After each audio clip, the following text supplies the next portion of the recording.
everybody, my name is Johanna Hoes. I'm studying here as a postgraduate at King's, and I'm the logistics officer for the CSD Conference 2014. Right here with me is Tom Keatinge, and he is participating in our terrorist panel today. Thank you so much for being here. I'd like to start off with a question. Why do you feel that it is important to address issues of terrorism in a conference on organised crimes in conflict zones? I think it is important. I think certainly it's important for the area I'm talking about today, which is Somalia, because fundamentally the way in which the dominant terrorist organisation in Somalia, Al-Shabaab, finances itself is through what I think most people recognise as organised crime. So understanding how their criminality works, how they finance themselves through that, and then how that criminality crosses borders through the UAE and countries like that outside Somalia is very important. So it's a critical component. Yeah. Okay, and then would you say it is easier from a terrorist perspective to fund terrorism in conflict zones?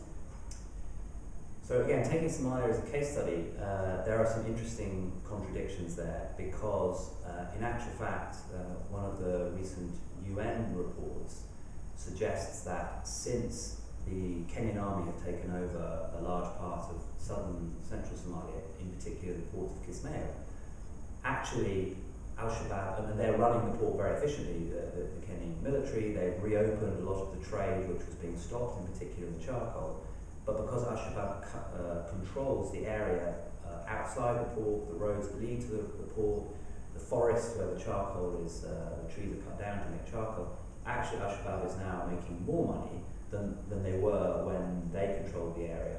So I think another point I'd make is that as the economy of Somalia improves, again, arguably, Al-Shabaab will benefit from that. So I think that there is, it's hard to say, is it always easier to fund in a stable country versus an unstable country, but certainly in the case of Somalia, the stability doesn't seem to have hurt their ability to raise finance. And indeed, one of the things that people talk about in the reports that you read about Somalia is once roads are tarmacked, more traffic can move along those roads, and if more traffic can move along those roads, you can have a higher frequency of checkpoints and bribes paid and all that sort of stuff. So I think it's certainly in Somalia, stability is helping raise additional funds.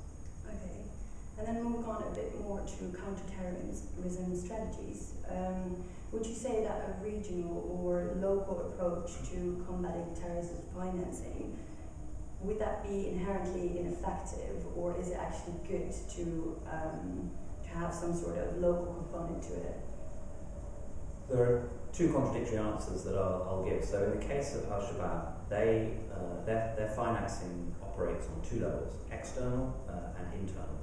The external, i.e. donors from the Middle East or remittances from the diaspora, or indeed some form of low-level state sponsorship, for example, Eritrea is believed to have funded Al-Shabaab over time. That obviously can be disrupted by an international effort. Al-Shabaab, I think, recognises that and therefore relies much more heavily on domestic sources, on internal sources of financing. And that's clearly much more difficult for an international effort to disrupt, taxing in the villages, taxing on the roads, etc., etc. So I would say that you need both a local effort and you need an international effort. So another example is where the two come together, is that Al-Shabaab makes a lot of its money out of commerce, and that commerce is a function of exporting charcoal and importing sugar, concrete, vehicles. And those import and export flows obviously need an international counterparty with whom to deal. And in most cases, with regards to Somalia, it's the traders in the UAE. So again, if you need an international component to target those traders, to expose those traders, to disrupt those traders, in order to disrupt Al-Shabaab's financing. So I think you need both. And most importantly, again in the case of Somalia, but I think more generally, you clearly need a strong local governance presence.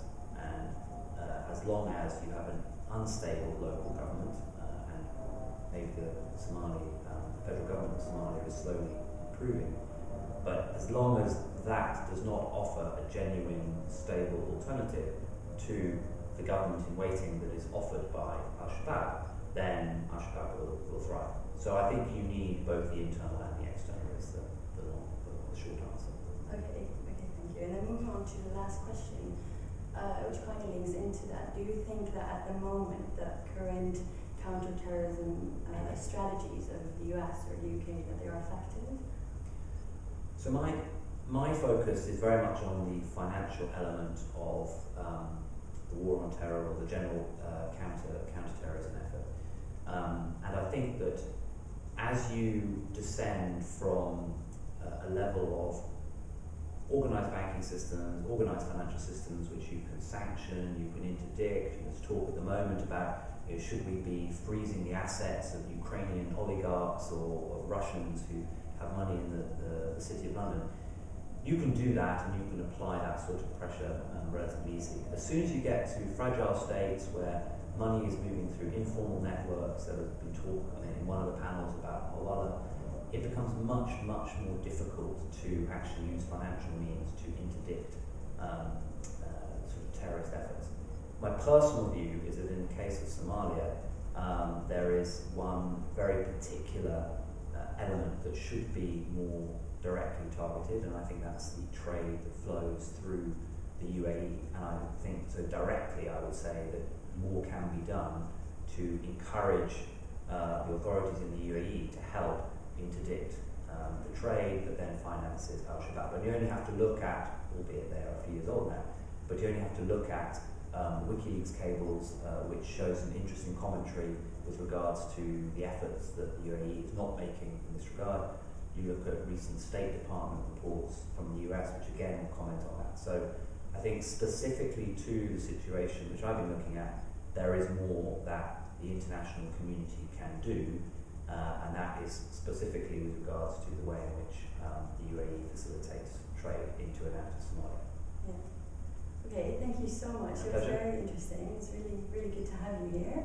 To everybody watching, if you couldn't make it today to the conference, or if you want to re-listen to everything that has been said on the panels today, please check out our website because all podcasts will be on there. And thank you for watching.